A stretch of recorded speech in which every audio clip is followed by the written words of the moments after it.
We are live. Hey, Jennifer, thank you so much for joining me today. Hey, Jacqui.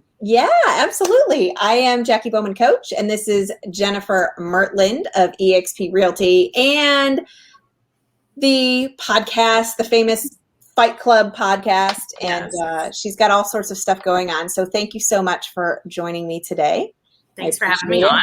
And thank you for everybody who's joining in at this like happy hour end of the week before the 4th of July weekend. So we appreciate you rocking. We should have at least had our White Claws, Jacqui. Right. Those kind of parties. You don't know what's in the mug. Oh, that's true. That's right. You don't know what's in the mug. Exactly. All right, Jen. So let's get this rolling.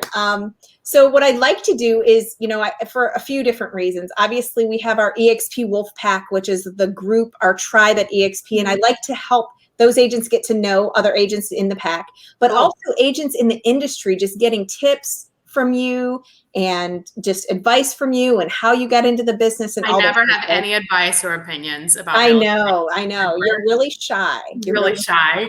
Yeah. You're really shy. So tell us what you did before you got into real estate and how long you've been in real estate. Well, before real estate, gosh, it was a really long time ago. I had two real jobs. So the first one was as a manager of Starbucks. Mm-hmm. And I had two Starbucks in Chicago because neither one of them could afford its own manager. So I was like from the red into the black. And then I did cold call commission sales with Career Builder. And I called small businesses to get them to do job postings in the Upper Peninsula of Michigan. And most of my clients didn't even have internet. And they were I was convincing them to do online job postings. Is it me or like the Upper P in Michigan is like the middle of nowhere? It's totally the middle of nowhere. And the jobs I was selling them were CNC machinist job postings. Oh, I didn't even know what it was. Exciting. That sounds exciting. I'm so sad that you left that to come to real estate. I know, exactly. I did pretty well, surprisingly, because they didn't have internet. I had no idea what the job was. It was just smile and dial. That's awesome. So that was it. Awesome. So you've been in the business how long? Oh, man. Well, before I got licensed in 2010. But the 2 years prior to that, I was actually, what did I do? I was licensed in Arizona as an assistant.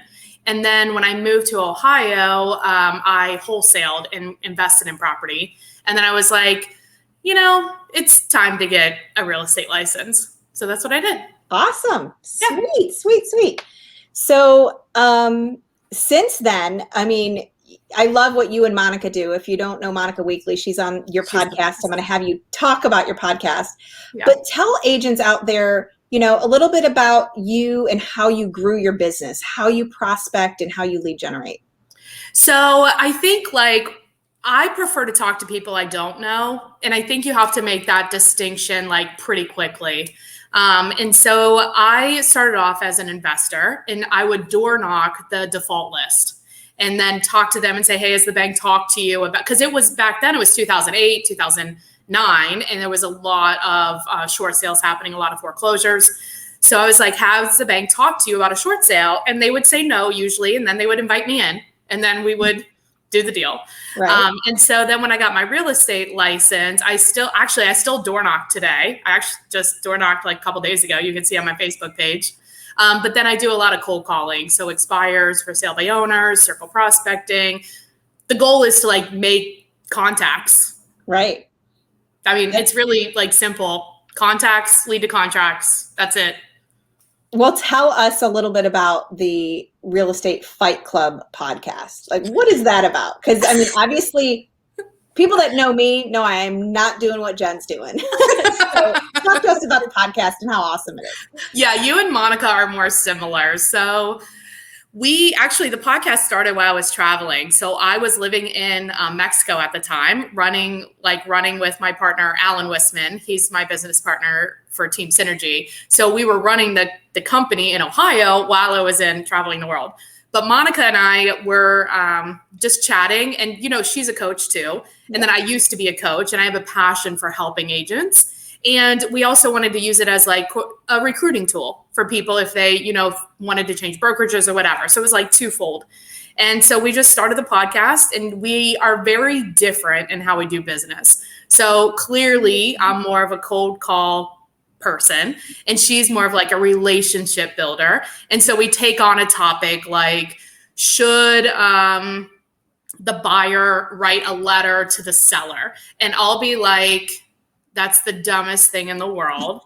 And then she's like, well, it depends. Like, she's just the nicer version I love of being a realtor. Well, and what I love about the podcast is it shows that differentiation, right? Mm-hmm. Of how Monica can be successful with relationship based, right, and you can be successful with right, prospecting based, right? Yeah. And I think that's true whether we're talking about the real estate business or agent attraction too.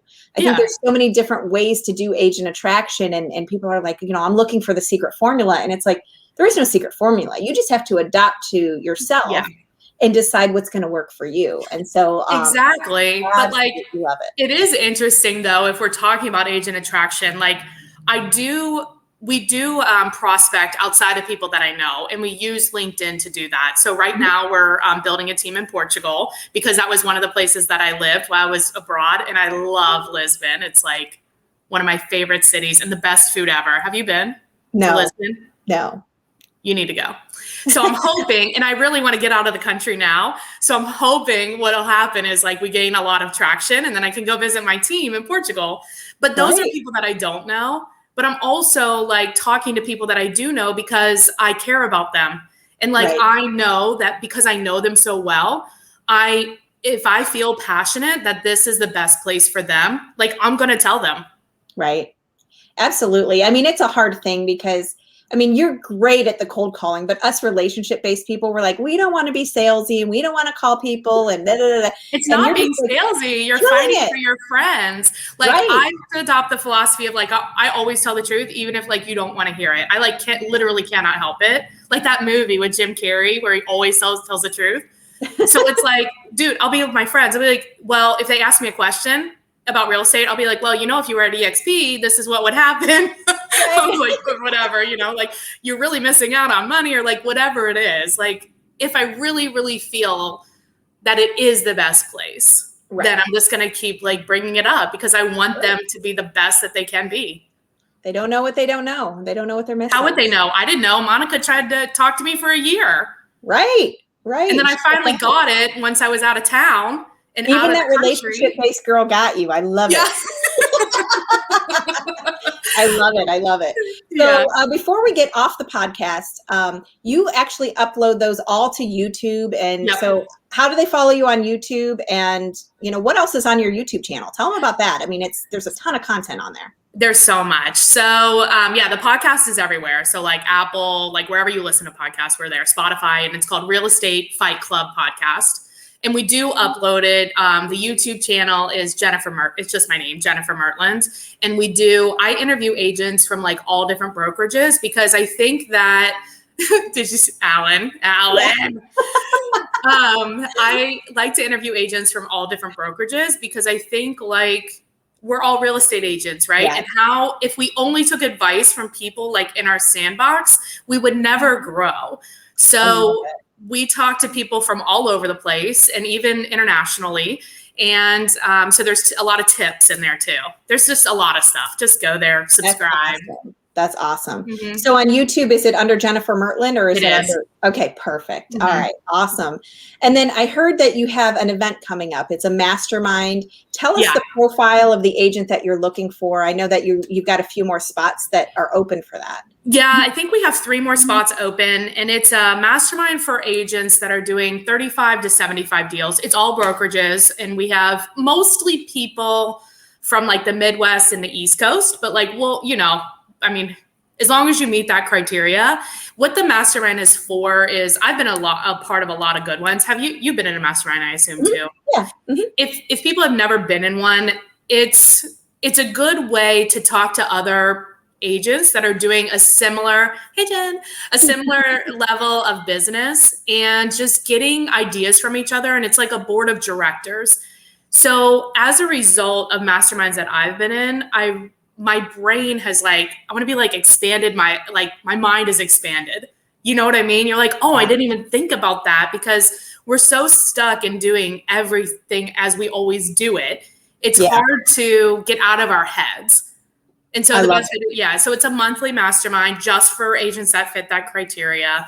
And we sometimes have guests. Sometimes you're presenting like your business or an idea that you have, and we're helping you like a board of directors would. I mean, we are small business owners and we can't afford a board of directors. And this is what that is. Yeah, I love it. And masterminds are so great. It goes back to that old saying, you know, 2 minds are better than one, but it's literally like there's 10 minds that are better than one. And you have to go in totally open to play all in and say, like, this is what I'm thinking of doing. This is what I tried. What do you all think? And you have to really be open-minded to receive that feedback of like, well, I've done that before. And this is what happens. Yes, exactly. And so just getting that feedback and taking that to heart and be like, okay, even though I dreamt about that great idea for 3 hours, maybe it wasn't that great. Well, I think the thing is like, we obviously all think we have good ideas, right? But then there's sometimes we don't think it all the way through. Well, I definitely don't. I always say like, I jump and then make sure and then check to see if I checked my parachute. But like sometimes you need to check your parachute first. And that's like what this is. Like, go ahead and try it, but here's some things you need to think about. Yeah, I love it. I love it. And enhance that vision, right? Exactly. Like, oh, I did this, and then I also did this, and this, and made it 10 times better. Right. Exactly. Yeah, that's great. Awesome. Well, I know that, you know, we only have a minute or two left. So what did I not ask you that you wish I had asked so that you could tell everybody? Anything? Or anything in closing? I think like most people would ask if I could say like one thing, which is the key to our success. And I think that, and I know what it is that as people, at least myself, I always try to make things harder than they are. But to be successful in real estate, it's time on task, and it's consistent time on task. And then the task is making contacts, and that's it. If you're not at the level where you need to be, then, or where you want to be, you just need to talk to more people. Like, it's that simple. Don't buy anything. Don't do anything. I love it. And it doesn't matter if they're people you know or you don't know. It doesn't matter. Who cares? Or prospecting based. Having conversations consistently. That's it. I love it. That is a great closing. Well, I hope you have, and everyone watching today has a wonderful holiday weekend. I just want to thank you so much again for joining me for this quick interview. And I wish you the best of luck second half of 2021. Thanks, Jen. Let's do it. Bye, Jacqui. See ya.